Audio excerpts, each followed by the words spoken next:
आणि थेट जाऊयात पुणतांब्यामध्ये उद्धव ठाकरे पुणतांब्यात बोलतात.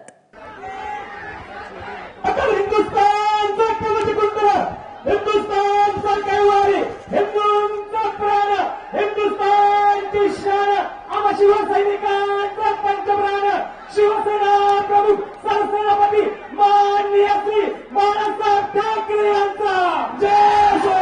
शिवसेना पक्षप्रमुख आदरणीय श्री उद्धवसाहेब ठाकरे यांचा जय हो. अखंड हिंदुस्थान कवच कुंडल हिंदुराव सम्राट सरसेनापती बाळासाहेब ठाकरे सुपुत्र पक्ष प्रमुख शेतकरी कामगारी माननीय उद्धव साहेबांचा आवाज कुणाचा आवाज कुणाचा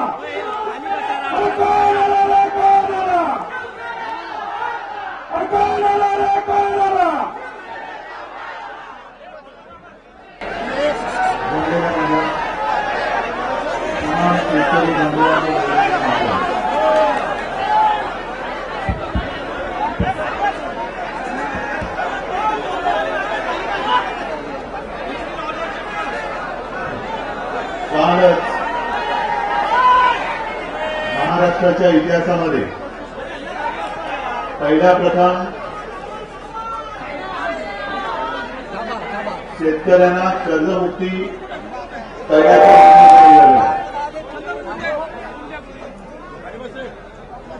येतोय आवाज आणि तुमचा आवाज कुठे कुठे गेला.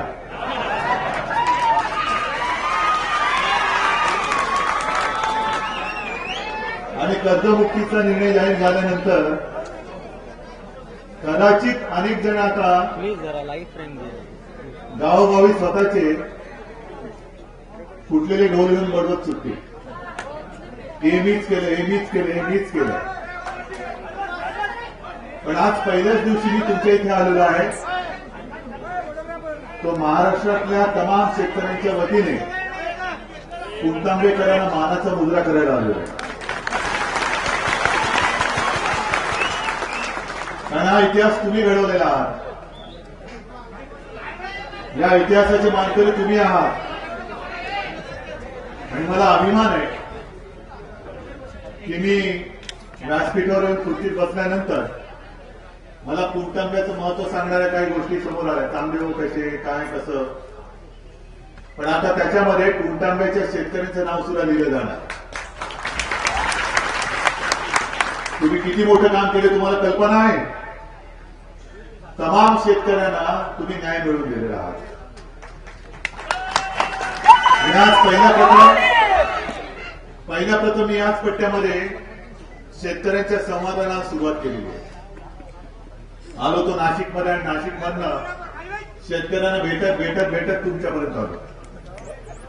उद्या पण संभाजीनगरमध्ये काही शेतकऱ्यांना भेटणार आहे. तुमच्यासमोर येण्याच्या आधी काही शेतकरी भेटले. हलू नको मित्र, त्यांचं मागणं वेगळंच आहे. समृद्धी महामार्ग. आधी जे शेतकरी भेटले त्यांचं मागणं वेगळंच आहे. जे शेतकरी भेटले खरं म्हणजे शिवसेनेच्या व्यतिरिक्त कोणताही दुसरा मंत्री त्यांच्यात जाऊन बोलण्याची हिंमत दाखवेल असे तशी परिस्थिती नाहीये. ते चिडलेले शेतकरी आहे. कारण जी कर्जमुक्ती झाली त्या कर्जमुक्तीचा काहीही परिणाम त्यांच्यावरती होणारच नाही अशा पद्धतीने त्यांची परिस्थिती निर्माण झाली आहे ना. त्याच्यावरती येतोच नाही. पण तरी सुद्धा मी सरकारला धन्यवाद देतो ते एवढ्यासाठी की आजपर्यंत शेतकरी म्हणजे मुक जनावर आहे. किती बोंबाला तरी काही नाही केले तरी तो आपल्याला मतं देतो. त्याच्यामुळे त्याचं ऐकण्याची काही गरज नाही. या एका मस्तीमध्ये आतापर्यंतची सरकार होती. आणि जे कोणी आज तुमच्या समोर येतील आणि बोलतील की आम्हीच केलं त्यांना विचारा. तुमचे सगळे म्हणजे काँग्रेसवाले म्हणा, राष्ट्रवादीवाले म्हणा आणि भाजपवाले सुद्धा नाही. केवळ माझं कौतुक अजिबात करू नका. मी काही नाही केलेलं. मी माझं कर्तव्य केलं. मी माझं कर्तव्य केलं आणि अशा पुढे केलं. पण शेतकऱ्यांचे जे अपमान करत होते गेल्या वेळेचं सरकार होतं तेव्हा अजितदादांनी अपमान केला होता, बरोबर ना? आता ते काय आठवण्याची गरज नाही मला, कारण चांगला क्षण आहे. त्यांचे शब्द आपल्याला न आठवलेले बरे, त्यांचे शब्दही नको आणि तेही नको, विसरून जाऊ ते बरे. पण त्याला तुम्ही सगळ्यांनी असा दणका दिला की आता घरी बसताय बोललं. घरी काय करताय मला माहित नाही.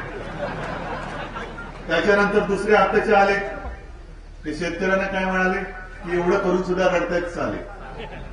रडतायत चाले कोण आहे ते? कशासाठी रडताय? कशासाठी रडताय? हा माझा अंधारात आहे आणि त्याला तुम्ही साला म्हणता. आणि म्हणून तळपायची आग मस्तकात गेल्यानंतर हा काय करू शकतो याची साधी चुणूक त्यांनी दाखवली. 11 मे येते ना, सुहास पुणे आणि सगळी मंडळी आला होतात आणि एक कल्पना, वेगळी कल्पना मांडली की आम्ही संप करतोय. म्हटलं शेतकरी संप हा वेगळा विचार आहे.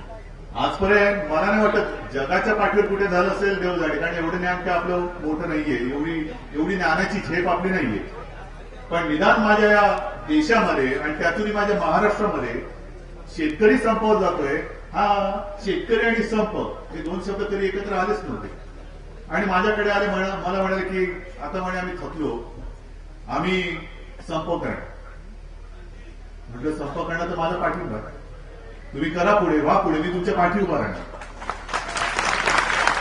फक्त मी त्यांना एवढंच सांगितलं की संप करत असताना तुमचं न्याय हक्काचं जे काही मागणं ते जरूर मांडा, पण शक्यतो कुठेही आपल्याला विरोधक निर्माण होऊ देऊ नका. आणि तुम्ही हीच भूमिका घ्या की जशी एखादी कंपनी बंद पडते काय करणार? कर्जाचं ओझं वाढलेलं आहे, मालाला भाव नाही, कामगारांचा पगार देऊ शकत नाही, कंपनी बंद, कंपनीचा मालक. अर्थात शेतकऱ्याचा आणि त्याच्यात एक महत्वाचा फरक असतो. अनेकदा असे मालक हे मुद्दामून तसं घडवून आणतात आणि गप्प राहून कामगारांना वारंवार सोडून परागत लावतात. तसं नाही. पण कंपनी आता बंद करण्याची वेळ आली, कारण आमची आता क्षमता नाही, आमच्यात आता ताकद उरली नाही, आमच्यात आता त्राण उरलं नाही. म्हटलं तुम्ही ही भूमिका घ्या की सगळ्या मायबाप भगिनींना हात जोडून सांगा की आम्हाला माफ करा, आमची आता तुम्हाला अन्नपूर्णाची ताकद राहिली नाहीये. कारण हे करता करता कष्ट घेऊन आमच्या पिढ्या या मातीमध्ये गाडल्या गेल्या, पण आमच्या डोक्यावरती जो कर्जाचा डोंगर उभा राहिलेला आहे त्या डोंगराकडे कोणी बघण्याची सुद्धा साधं एक सौजन्य दाखवत नाहीये. आणि म्हणून आम्ही संपवत होतो. 11 तारखेला भेटले, 19 मेला शिवसेनेचं अधिवेशन होतं. या दरम्यान शिवसेनेने एक अभियान सुरू केलं होतं, मी कर्जमुक्त होणारच. गावोगावी ते सुरू झालं होतं. मी हा कोणता विचार नाही केला की तुमची चूल वेगळी, माझी चूल वेगळी. अरे चुली वेगळ्या केल्या तरी पिकवणार काय, शिजवणार काय? जिथे मुळामध्ये धान्यच नाही, धान्य पिकवणारच संपवलं जात असेल तर वेगवेगळ्या चुली काय करायच्या? निखारे जे पेटतील ते काय जाळतील याची कल्पना कोणीतरी केली होती? नुसते निखारे पेटवायचे, तुझी चूल वेगळी, माझी चूल वेगळी. अरे चुलीवरती भांडे ठेवल्यानंतर भांड्यामध्ये अन्नच नाही तर चुली वेगळ्या करून करायचे काय? म्हटलं मी तुमच्या पाठी उभा नाही. मग मुख्यमंत्री जे बोलले मध्ये की या आंदोलनामागे शेतकरी नाहीच आहे, हे काय तुम्ही जमले ते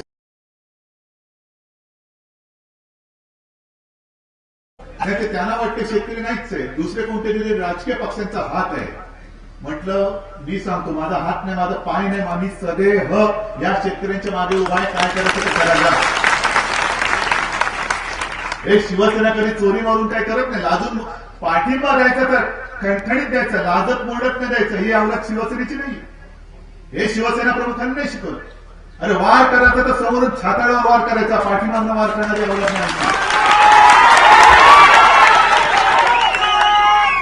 आणि तमाम शिवसैनिक त्याला मग मी सांगितलं की जिथे जिथे जसे असाल तसे रस्त्यावरती उतरा, बेधडक जे शेतकरी असतील त्यांना तुमचं संरक्षण द्या.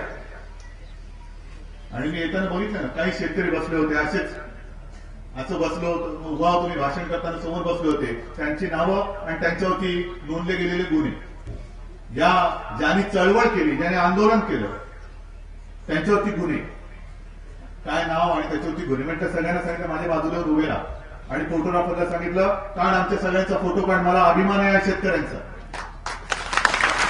आणि नुसतं एवढंच नाही तर म्हटलं हा फोटो मुख्यमंत्र्यांनी नेऊन द्या आणि सांगा की याचा सूत्रधार उद्धव ठाकरेवरती गुन्हा दाखल करायचा सांगायचं. काय न्याय मागणं एक तर एका मोठ्या अपेक्षेने सत्ता बदल केला या तुम्ही सगळ्यांनी. ज्या वेळेला ही सगळी मंडळी आली, मी त्यांची जातकुळी नाही विचारली राजकीय, कोणत्या पक्षाचे तुम्ही, कोणत्या गावातनं आलात, मग मतदान कोणाला केलं, आमदार कोण, खासदार कोण, शेतकरी आहात ना, माझा आहात, माझे आहात तुम्ही. मी नाही बघितलं. शेतकरी कोणताही असेल, शेवटी करायचं काय, एका मोठ्या अपेक्षेने काही चांगलं आपल्या आयुष्यामध्ये घडेल म्हणून बदल घडवून आणायचा. आणि बदल घडणं तर दूरच राहिलं, आत्महत्या की आत्महत्या उठे एवढ्या आत्महत्या वाढत चालल्या की ह्या आत्महत्या थांबवायच्या कशा, हा मोठा प्रश्न पडेल. आणि मग काही तज्ञ लोक आहेत, ज्या वेळेला हे चर्चा चर्वण चालू होतं की कर्जमुक्ती केली पाहिजे, कर्जमुक्ती करायची की नाही करायची, अनेक जण तुमचं जाते काय हो, कधीतरी शेतकऱ्याच्या घरामध्ये जाऊन, ते सुद्धा विशेषतः ज्या घरात आत्महत्या झालेली आहे त्या घरामध्ये जाऊन डोकावत कधी, कसं घर उघड्यावरती पडलंय, कधीतरी जाऊन तुम्ही त्यांना दिलासा द्यायचा प्रयत्न केला का? तो कर्जबाजारी झालाय पाहिलं? कर्जबाजारी झालाय हा काय मल्ल्या नाहीये.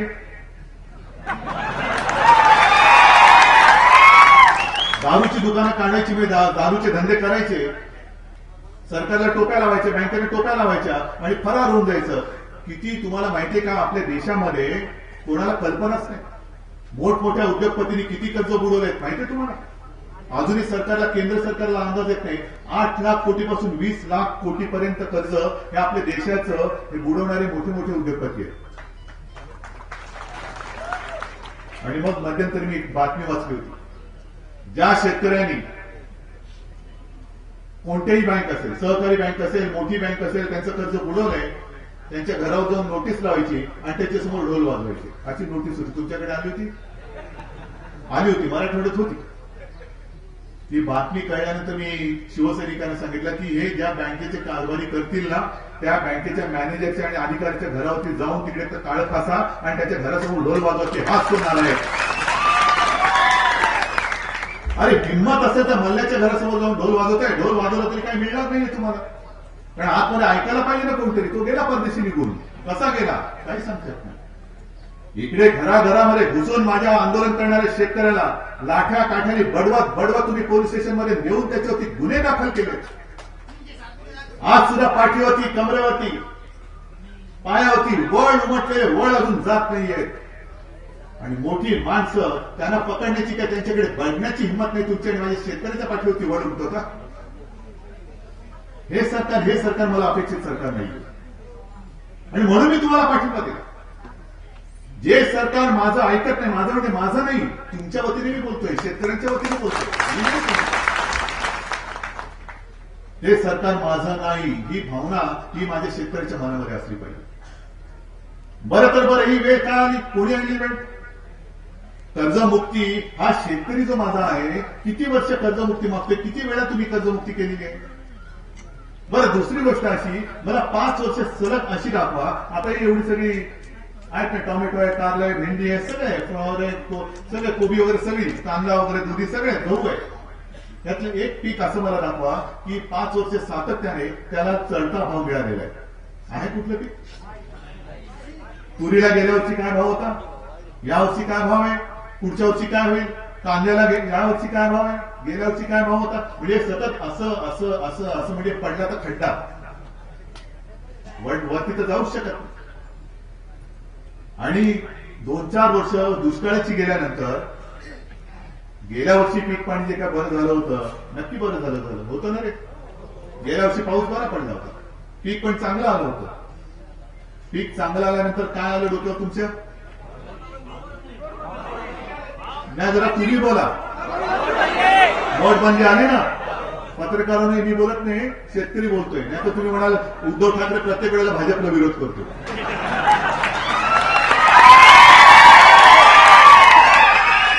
त्याच्यामुळे एकदाच सगळ्यांनी एका आवाजात सांगा, काय आलं मुळावर? आलं ऐकू? आता हे पाप कोणी तुमच्या डोक्यावर मारलं, त्याचं प्रायश्चित्त कोणी घ्यायला पाहिजे? शेतकऱ्यांनी. मी गेल्या वेळेला एका भावनेतून शेगावला गेलो होतो गजानन महाराजांच्या दर्शनाला. याचं कारण तुम्हाला सगळ्यांना, तुम्ही साक्ष आहात, या महाराष्ट्रामध्ये गेल्या काही वर्षात शेतकरी कर्जमुक्त झालाच पाहिजे, 7/12 कोरा झालाच पाहिजे, हा आवाज फक्त आणि फक्त एका शिवसेनेने उठवला. आणि त्यावेळेला जे मोठे मेळावे झाले, त्या मेळाव्यात शेगावचा मेळावा सुद्धा खूप प्रचंड मोठा होता. आणि तेव्हा मी त्या महाराजांच्या चरणी नतमस्तक होऊन त्यांना प्रार्थना केली होती की लवकरात लवकर सरकारला सुबुद्धी द्या आणि माझ्या तमाम शेतकऱ्याचा 7/12 कोरा करा, त्याला कर्जाच्या डोंगराखालनं मोकळं करा. हा काल निर्णय झाला, पण घोषणा आधी झाली होती. म्हणून मी माझं कर्तव्य म्हणून शेगावच्या महाराजांच्या दर्शनाला गेलो. गेल्यानंतर असं काही मेळावा नव्हता. जे शेतकरी भेटले त्यांना मी त्यांच्यासमोर 2 शब्द बोलून आलो. पण भेटण्यापूर्वी तिथले जे काही स्थानिक वृत्तपत्र मी पाहिली, त्या वृत्तपत्रात एक मोठी बातमी होती. रोखीच्या तुटवड्यामुळे तुरीचे चुकारे लांबले. रोखीचा तुटवडा, पाऊस नाही पडला तर पाण्याचा तुटवडा होतो. रोखीचा तुटवडा कसा होतो? नोटबंदी कशाला? कॅशलेस आहे ना, कॅशलेस करायला पाहिजे होतं. मग का तुटवडा निर्माण झाला? का शेतकरी लटकला? बरं, एवढं करून जिल्हा बँकेने टाळं लावून टाकलं. शिवसेनेची भूमिका स्पष्ट आहे. जिल्हा बँकेच्या माध्यमातून ज्या कोणी, मग तो नेता किती मोठा असेल, गुन्हे केले असतील, आर्थिक चोऱ्यामाऱ्या केल्या असतील, त्यांना फासावर लटका, त्यांचं आमचं काही देणं नाहीये. पण त्या जिल्हा बँकेमध्ये माझ्या गोरगरीब शेतकऱ्याचा पैसा जो तुम्ही चढवून ठेवला इतके महिने, नोव्हेंबरमध्ये नोटाबंदी झाली होती, त्यावेळेपासून मी बोलतोय की अरे राष्ट्रीयकृत बँकांमधनं नोटाच्या नोटा बाहेर येत आहेत, बंडच्या बंडला बाहेर येत आहेत. पण साध्या ज्या माझ्या जिल्हा बँका आहेत, त्या जिल्हा बँकेने तुम्ही टाळं लावलं. तसं शेतकऱ्यांनी व्यवहार करायचा कसा? बरं, मला तुम्ही सांगा, आज पुणतांब्यामध्ये आलोय, कदाचित पुणतांब्यात असेल, पण तुमच्या या संपूर्ण परिसरात किती गावांमध्ये राष्ट्रीयकृत बँकांची शाखा आहेत? किती लांब तुम्हाला जावं लागणार? मग आता ही कर्जमुक्ती आहे, किंबहुना त्याच्या आधी दिवाकर रावतेजींनी एक चांगली गोष्ट करून घेतली की कर्ज माफ होईपर्यंत, मुक्त होईपर्यंत ताबडतोबीने हा हंगाम सुरू झालाय. बी बियाण्यासाठी प्रत्येक शेतकऱ्याला 10,000 रुपये द्या. ते पण मिळाले. पण त्याच्यामध्ये अटीतटी अशा टाकल्या होत्या की बापरे, हे याच्यापेक्षा न मिळाले तर बरे. कारण मी अमुक लिहून देतो की कुटुंबातला एक असं करत असेल तर, तसं करत असेल तर. म्हटलं हे काय? ते तुम्ही बघा किती पारदर्शक आहे ते. आणि शेवटी मी अशी हमी देतो की यातील कोणतीही गोष्ट खोटी झाली तर दखलपात्र गुन्ह्याखाली शिक्षा भोगण्यास मी अरे म्हटलं चुलीत टाका तुमचा कागद. 4 चाकी वाहन असेल तर म्हटलं, म्हणजे एक तर गोवंश हत्या बंदीतनं जनावर तुमच्या गळ्यात आहेत ना? एक थांब जरा, मला बोलू दे ना. आहेत ना? आता त्यांचं काय करायचं पुढचा प्रश्न आला. आणि मग समजा शेतीच्या निमित्ताने काही वाहनं तुमच्याकडे असतील, ही वाहनं तुम्ही काय पॉश वाहनं मर्सिडीज वगैरे घेऊन फिरत नाही, मग तुम्ही अपात्र. म्हटलं हे चालणार नाही. हे ताबडतोब यांना पात्रतेचे निकष, हे निकष पिकस काय मला चालणार नाही. हे 10,000 रुपये पहिले द्या, त्याचा अजून पत्ता नाही. पण हे घेताना ज्या शेतकऱ्याला, जो शेतकरी कांदा, आता कांद्याची हालत असेल, टोमॅटो असेल, इतर काही गोष्टी असेल, अनेकदा मी बघितलेलं आहे की शेतकऱ्याला बाजूच्या बाजारात जाऊन जर का शेतमाल विकला तरी सुद्धा नफा तर सोडा, पण उत्पन्नाचा जेवढा खर्च झाला तेवढा सुद्धा पैसा मिळत नाही. बरोबर आहे? मग तो बोलतो जाऊ दे, एवढे जाऊन जर का माझ्या पत्रात भोंडाच पडणार असेल तर मी देतो रस्त्यावरती होतो. मग जो आयुष्याची मेहनत ही संपूर्णपणे अशी रस्त्यावरती फेकून देतो, तो 10,000 रुपयासाठी आणि कर्जमुक्तीसाठी तुमच्या लांब लांबच्या गावामध्ये कशाला हेलपाटे मारेल? आणि म्हणून मी म्हटलं की पहिल्या जिल्हा बँकेची टाळी उघडा, त्याच्यात सडलेला अडवलेला पैसा हा पैसाच आहे. हा पैसा पहिला बदलून द्या. जास्त मस्ती चालणार नाही, अजिबात चालणार नाही. जर तुम्हाला गुन्हेगार शोधायचे असतील ते शोधा आणि त्यांचं काय करायचं तुम्ही करा, त्याला हा शेतकरी माझा जबाबदार नाही. बरं, आणखी नोटबंदी झाल्यानंतर तुमच्यावरती काय सगळ्यांवरती बंधने टाकली. 2 लाख रुपये, 2.5 लाख रुपये जर का भरले तर तुम्हाला प्रश्न विचारले जाणार. मग मला सांगा, शेतकऱ्याला आयकर आहे की नाहीये? शेतकऱ्याला आयकर भरावा लागतो का नाही लागत? नाही लागत ना. मग शेतकऱ्यांकडचा पैसा काळा का पांढरा तो ठरवणारे तुम्ही कोण? जर का असेल त्याची पुंजी 2.5 लाखावरती जर का शेतकरी असतील तर भाग वेगळा, पण जर का तरी त्याच्याकडे काही सोनं अडकं कुठून कोणाकडे तरी असलं तर त्याला कसं काय विचारणार तुम्ही? पण एकात एक असे गुंतवत गेले की जणू काही शेतकरी काही बोलूच शकत नाही. आणि म्हणून म्हटलं हे नाही चालेल. जर एखाद्या गावाचे शेतकरी आणि मग माझ्या महाराष्ट्रातला तमाम शेतकरी एकवटला असेल तर त्याच्या पाठी उभं राहण्याचे शिवसेनेचं काम आहे आणि त्यांनी करणार त्यांनी केलं. आज सुद्धा येताना संपूर्ण मी ऐकत आलेलोच आहे. हे सगळी लोक मला जी भेटली त्याच्यामध्ये त्या तारखेचा गोंधळ आहे. जून 16 की जून 17 का मार्च 17, बरोबर आहे ना. त्याच्यानंतर जे नित्यनेमाने कर्जाची परतफेड करतायत त्यांना सुद्धा काहीतरी एक प्रोत्साहन म्हणून तुम्ही जे काय टाकतात त्यांच्या पदरामध्ये ते नुसतं फुल ना फुलाची पाकळी नाही, त्याच्यात सुद्धा त्यांचं कौतुक होईल अशी ती रक्कम असली पाहिजे. पुनर्गठन सुद्धा हे झालंच पाहिजे. या गोष्टी जर का केल्या नाही तर तुमची नुसती गोष्ट हवेमध्ये राहील, तुमच्या हवेमध्ये राहील. ज्या शेतकऱ्यांवरती न्याय मागण्यासाठी रस्त्यावरती आले आणि त्यांच्यावरती तुम्ही लाठ्या काठ्या चालवल्या, एक तर त्या पोलिसांची चौकशी करा की यांना आदेश दिले कोणी. आणि पोलिसांना सुद्धा मी सांगतो की अरे हे आपले मायबाप आहेत, हे आपले अन्नदाते आहेत. हे जर का अन्न पिकवणार नाही तर तुमच्या लाठ्यांमध्ये सुद्धा ताकद राहणार नाही. आणि मग जर का दुश्मन चालून आला तर तुमच्या लाठ्या करायच्या काय, चुलीत घालायचे काय लाठ्या. थांबा जरा बसा, मी बोलतो तुमच्यावरती. आणि म्हणून मी हे सुद्धा वचन तुम्हाला द्यायला आलेलं आहे की ज्या ज्या शेतकऱ्यांवरती या आंदोलनाच्या दरम्यान गुन्हे दाखल केले गेले असतील त्याची एक यादी, सुहास पुनिया, धनंजय तुम्ही सगळेजण या परिसरातल्या सगळ्यांची यादी ही माझ्याकडे आली पाहिजे. याच्यापैकी एक सुद्धा गुन्हा मी जागेवरती ठेवू देणार नाही. सगळ्यांना गुन्हे काढायला लावीन म्हणजे लावीन. आणि सरकारने सुद्धा लक्षात ठेवावं की ठीक आहे, शिवसेनेचं दडपण, शिवसेनेचा दबाव हा राहणारच. मी तुम्हाला अत्यंत प्रामाणिकपणाने सांगतो, मला सत्तेची पर्वा नाही, मला तुमच्या प्रेमाच्या आणि आशीर्वादाची आवश्यकता आहे, त्याची मला गरज आहे.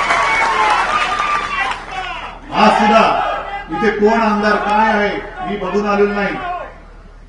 ज्या विभागामध्ये मी फिरलो कोण लोकप्रतिनिधी आहेत, अनिल कदम वगैरे ही सगळी आपलीच लोक आहेत. पण बाकीच्या ठिकाणी सुद्धा सगळ्या महाराष्ट्रात जो काही मी फिरणार आहे मी बघत नाही फिरणार आमदार कोण आहे, मतं कोणाला दिली, असं का केलं, त्यालाच का दिली नाही. आता मी हे बघणार की जी घोषणा सरकारने केलेली आहे त्या घोषणेपर हुकूम प्रत्येक शेतकऱ्याला लाभ मिळतोय की नाही हे बघण्याचं काम आता गावागावात खेड्यापाड्यात शिवसैनिक करेल. बँकवाल्यांना सुद्धा इशारा देतोय, जर गोरगरीब शेतकऱ्यांना तुम्ही जर का मस्ती दाखवली तर तुमची मस्ती शिवसैनिक जिथल्या तिथे उतरवल्याशिवाय राहणार नाही. लक्षात ठेवा. कारण हा अडलेला माझा शेतकरी आहे, पण याचा अर्थ त्याला जर का दिवचाल तर मात्र तो तुम्हाला जागेवर ठेवणार नाही. एवढी ताकद या माझ्या अन्नदात्याच्या मर्यादामध्ये आहे. अरे जो मातीतनं सोनं उगवतो त्याची किंमत ही मातीवर ठरवता येणार नाही तुम्हाला. आज जे शेतकरी अक्षरशः काय काय ठिकाणी मी परवा वाचलं बुलढाण्यामध्ये म्हणजे कृषी मंत्र्यांच्याच गावात एवढे संतापले की त्यांनी दगडाची पेरणी केली आणि आलेलं पीक हे सरकारला देणार आहे. आता मला माहित नाही पीक जे येईल दगडाची शेती तो दगड एवढा असेल का एवढा असेल मला माहिती नाही, ते त्यांनी बघावं आणि तिथल्या शेतकऱ्यांनी बघावं. पण या पातळीपर्यंत शेतकरी गेल्यानंतर जर का तुम्ही हिंमा राहणार असाल आणि नुसती आपल्या हवेत बुडबुडे सोडणार असाल की आता 2019 साली काय होईल, 2025 साली काय होईल, 3002 साली काय होईल, अरे खड्ड्यात गेलं तुझं विकासाचं स्वप्न. जर आज मी जगलो तर उद्या तुझं स्वप्न बघेन, पण उद्याच्या स्वप्नापायी आज जर का मी मेलो तर तू सुटलास. आणि हे असं चाललंय. स्वप्न दाखवत सुटायची, उद्या काय होणार, परवा काय होणार, 4 दिवसांनी काय होणार, तू आज काय होणार ते सांग. आज माझी चूल कशी पेटेल ते पहिले दाखवून पहिली माझी चूल पेटव आणि मग उद्याचं स्वप्न दाखव. मला शिवसेनेला काळजी आहे ती या चुलीच्या पेटण्याची. हे जसे अनेक विषय आहेत तसं मुद्दा मग मी तुमच्या लक्षात असेल की राष्ट्रपती निवडणुकीच्या उमेदवाराची जेव्हा चर्चा चालू होती तेव्हा शिवसेनेने 2 नावं सुचवली होती. आली होती ना, एक मोहन भागवत आणि दुसरं बरोबर होते की चूक होतं, बरोबर ना. ज्या स्वामीनाथनांची नेमणूक मी नव्हती केली, माहित नाही कोणी केली होती, म्हणजे नेमणारे तुम्हीच, पण अहवाल तुमच्या गळ्याशी आला की त्यांचं नकारायचं.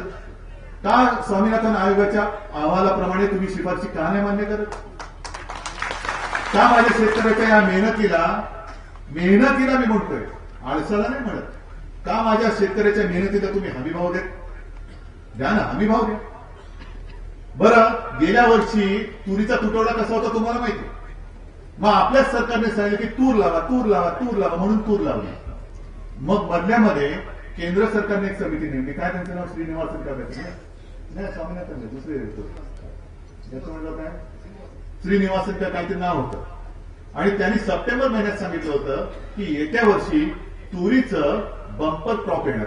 बंपर म्हणजे खूप पीक येणार आहे तुरीचं, तुम्ही युद्ध पातळीवरती तयार करा असं सरकारला सांगितलं. सरकारने काय केली युद्ध पातळी माहिती? परदेशातून तूर आयात केली. काय युद्ध पातळी? म्हणजे आपण जे सांगतो की शेतकऱ्यांना कर्जमुक्ती हा इलाज नाहीये. उत्पादन वाढलं पाहिजे. उत्पादन वाढलं, तुरीचं उत्पादन एवढं झालं की त्या डोंगराखाली जसं कर्जाच्या डोंगराखाली शेतकरी मरतोय तसं तुरीच्या डोंगराखाली सरकार मरायची वेळ आली. खरेदीच करू शकत नाही, एवढं तुरीचं पीक आलं, करणार काय?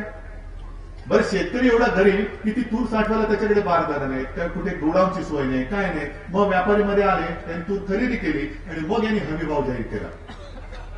मग त्याच्यानंतर कडक पारदर्शक की आम्ही फक्त शेतकऱ्यालाच पैसे देऊ, व्यापाऱ्याला देणार नाही. मग एवढे दिवस काय झोपला होता तुम्ही? व्यापाराची जी क्षमता असते ती माझ्या शेतकऱ्याची क्षमता आहे का? शेतकऱ्याला आज पिकवल्यानंतर तो त्याची कामं जी आणलेली असतात, मग मुलीबाळीचं शिक्षण असतं, मुलीबाळीचे लग्न असतात, कधी कधी पत्नीचे गहाण टाकलेले दागिने असतात, जमीन सोडवायची असते, पुढचं बी बियाणे घ्यायचं असतं, त्याला ताबडतोबीने पैशाची आणखी सुद्धा रोखीची गरज असते. मग तो मिळेल त्या भावात त्याचं जे काही पीक असेल तो विकून टाकतो, पुढचं तुम्ही बघा. पण ही जी काय पद्धत चाललेली, एक तर हमीभाव वेळेमध्ये जाहीर करायचे नाही, केले तर केले, केंद्र उशिरा सुरू करायची आणि मग केंद्राला लाईन लावून पूर्वी जसं कापसाच्या बाबतीत व्हायचं, एकाधिकार कापूस शेतकऱ्यांनी विकून मोकळा झाला की मग भाव जाहीर करायचे, त्याच्यानंतर केंद्र सुरू करायचे, मग रांगा लागायच्या. काही शेतकरी तिकडे खरंच कापूस घेऊन यायचे, पण रांगांमध्ये ते एवढे तिष्ठत राहायचे की काही वेळेला त्या रांगेत उभं राहून शेतकऱ्यांना वेळ लागल्याची सुद्धा बातम्या आहेत, काही शेतकऱ्यांचा मृत्यू झाल्याची सुद्धा बातम्या आहेत. आणि म्हणून मी म्हणतो की हे सगळं पाप, या पापावरती तुम्ही शेतकऱ्यांनी हातोडा मारलेला आहात. याचं श्रेय हे तुमचं आहे. याचं श्रेय घ्यायला मी आलेलो नाही. मी माझं कर्तव्य केलं. मी अगदी ठामपणाने काल सांगितलं, आज सांगितलं, उद्या सुद्धा ज्या ज्या वेळेला शेतकऱ्यावरती अन्याय होईल तेव्हा सत्याची पर्वा न करता मी शेतकऱ्याच्या खांद्याला खांदा लावून त्याच्या रस्त्यावरती तिथे उतरण्याचे राहणार नाही. फक्त एक गोष्ट मी तुम्हाला सांगतोय, कदाचित पटेल ना पटेल, पण सांगणं माझं काम आहे आणि मी करणार. मधल्या काळामध्ये काही जणांनी तुमच्यात फूट पाडण्याचा प्रयत्न केला. हे फूटपाडे कोण आहेत तुम्हाला माहितीये? शिवसेनेच्या नावाने बोंबलायचं, हिंमत असेल तर बाहेर पडा, हिंमत असेल तर बाहेर पडा. पडतो बाहेर, पण तू जाऊन आतमध्ये गुलगुल करू नकोस.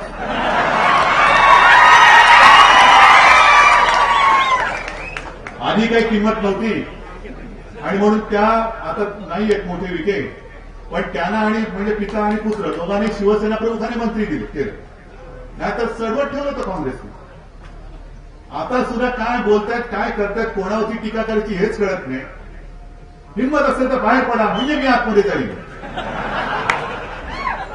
अरे हिंमत असेल तर तू पहिले तुझी हिंमत दाखव ना. माझी मी दाखवतोय, दाखवलेली आहे. आणखीन पाहिजे असेल तर आणखीन दाखवीन. पण आता इकडे पुढे गेले तुम्ही, मग असे आले होते ना, पुढे गेले अशोक पवार होते, पुढे गेले ते. आता त्यांचं काय ते घराण्याचं झालं. मला त्या घराण्याच्या भांडणात नाही पडायचं, पण त्या भांडणामध्ये शाळेचा गळा घोटू देणार नाही मी. जी शाळा असेल, जे चांगलं चाललं असेल काम, ते चांगलं तर चांगलंच राहिलं पाहिजे आणि ते त्यांचं बघून घेतील. ते मी शेतकऱ्यांना तुम्हाला सांगतोय. आता सगळेजण इकडे आले, धनंजय सगळे आहात. मला तुमच्याकडनं एक शपथ पाहिजे. तुम्ही सगळे समोर बसलेला आहात, सगळे एकत्र आहात. मला गटबाजी चालणार नाही आणि जर गटबाजी केली तर मी तुम्हाला सोडणार नाही. तमाम शेतकऱ्यांच्या साक्षी गटबाजी मी सहन नाही करणार. मी कौतुक करेन, पाठीवर थाप मारेन, पण जर गटबाजी करून माझ्या शेतकऱ्याच्या मुळावरती आला तर तुम्हाला सुद्धा मी सोडणार नाही. पण हे एवढं मोठं प्रचंड यश हे एकजुटीने तुम्ही मिळवलेलं आहात, हे असंच उधळून टाकू नका, उधळू नका आणि यश डोक्यात जाऊ देऊ नका. नाही तर आम्ही काही करू शकतो, मस्ती डोक्यात जाऊ देऊ नका. तुम्ही मातीतले शेतकरी आहात, त्या मातीला जागा, त्या मातीचा आशीर्वाद घ्या आणि तिचा जर का आशीर्वाद जर तुम्हाला लाभला ना तर हा आशीर्वाद तुम्हाला सहज मिळेल आणि त्या आशीर्वादावरतीच मी पुढे वाटचाल करतोय. आणि म्हणून हे यश, हे पूर्णता, हे मी तुमचं श्रेय त्याच्यासाठी मी इथे आलेलो आहे की तमाम महाराष्ट्रातल्या शेतकऱ्यांच्या वतीने मी तुम्हाला मानाचा मुजरा करतोय आणि मला अभिमान वाटतो. काल मुद्दाम मी तुम्हाला ती गोष्ट मगाशी घटना सांगली, आता पुन्हा सांगतो. काल एक माझा कार्यक्रम होता छोटा, मध्य प्रदेश मधले तिथले आमदार तिथे आले होते आणि ते बोलताना बोलले की आज मैंने सुना कि महाराष्ट्र में एक सरकार ने किसानों का कर्जा माफ कर दिया है. काश मध्य प्रदेश में भी एक उद्धव ठाकरे होता. याचं कारण तुमच्याकडनं प्रेरणा घेऊन, तुमच्याशीच बोलले होते ना मध्य प्रदेशचे शेतकरी, यांच्याशी आपल्या लोकांशी ते बोलले आणि तिकडे जाऊन त्यांनी आंदोलन केलं. आज संपूर्ण देशामध्ये शेतकरी अस्वस्थ आहे. तामिळनाडूमधला शेतकरी अस्वस्थ आहे, पंजाबमध्ये त्यांनी कर्जमुक्ती त्यांना करायला लावली, पण मध्य प्रदेशमधला शेतकरी अजूनही अस्वस्थ आहे. तिकडे म्हणे आंदोलन केलं, फायरिंग झालं, गोळीबारामध्ये शेतकरी मृत्युमुखी पडले, पण अजूनही त्यांच्या पत्रात काही पडलं नाही. तिथे सुद्धा जर का एखादा उद्धव ठाकरे असता तर तिथे सुद्धा न्याय मिळाला असता. हा उद्धव ठाकरे एकटा उद्धव ठाकरे नाही, हा एकट्याचा माझा आवाज नाही, हा उद्धव ठाकरेचा आवाज माझ्या समोर बसलेला आहे. हा उद्धव ठाकरेचा आवाज आहे आणि ही जी आपली नाळ आहे, ही नाळ जोपर्यंत घट्ट आहे तोपर्यंत मला खात्री आहे की याच्या पुढे एकतर कोणी तुमच्यावरती अन्याय करणार नाही आणि पुन्हा जर का कोणाला दुर्बुद्धी सुचली आणि अन्याय केलाच तर काय आणि त्याला जागेवर ठेवणार नाही, हे बोला ना पुढे. आणि आता एक सांगतो, आजपर्यंत झाले तेवढे शेतकऱ्यांचे अपमान खूप झाले. आता यांचा जो अपमान करेल त्याला सुद्धा त्याची जागा दाखवण्याची जबाबदारी ही तुमच्याबरोबर माझी सुद्धा आहे. शेतकरी साधा असेल, साधेपणाने बोला, पण अपमान कराल तर पायातली वाण हातात काढून मारल्याशिवाय राहणार नाही. आणि म्हणून शेतकऱ्यांची कर्जमुक्तीची घोषणा निर्णय काल झालेला आहे. त्याच्यामध्ये काय काय उणीवा आहेत त्याच्यावरती सुद्धा मी तुमच्याशी बोललेलो आहे. गुन्हे कसे मागे घ्यायचे वगैरे वगैरे. आणि म्हणून मी मुख्यमंत्र्यांना सांगितलं की हा निर्णय जाहीर झाल्यानंतर जो शेतकऱ्यांचा वर्ग ज्याला ह्या निर्णयाचा विशेष काही लाभ होणार नाही त्याच्यासाठी जसं तुम्ही म्हणते 40 लाख शेतकऱ्यांना याचा फायदा होईल, त्या पलीकडे जो शेतकरी असेल तो आकडा किती आहे म्हणून तुम्ही एक अभ्यास गट करा, त्याला एक मर्यादा द्या, काल मर्यादा द्या आणि त्याच्यात त्यांनी ती सगळी माहिती गोळा करून या शेतकऱ्यांना सुद्धा तुम्हाला न्याय द्यावाच लागेल आणि तो मिळवून देण्याची जबाबदारी ही शिवसेना घेते आहे. शिवसेनेसोबत तुम्ही सगळे आहात म्हणजे न्याय मिळणार म्हणजे मिळणारच आणि तो मिळवल्याखेरीज राहणार नाही एवढं वचन देऊन तूर्त मी आपली रजा घेतो. जय हिंद, जय महाराष्ट्र.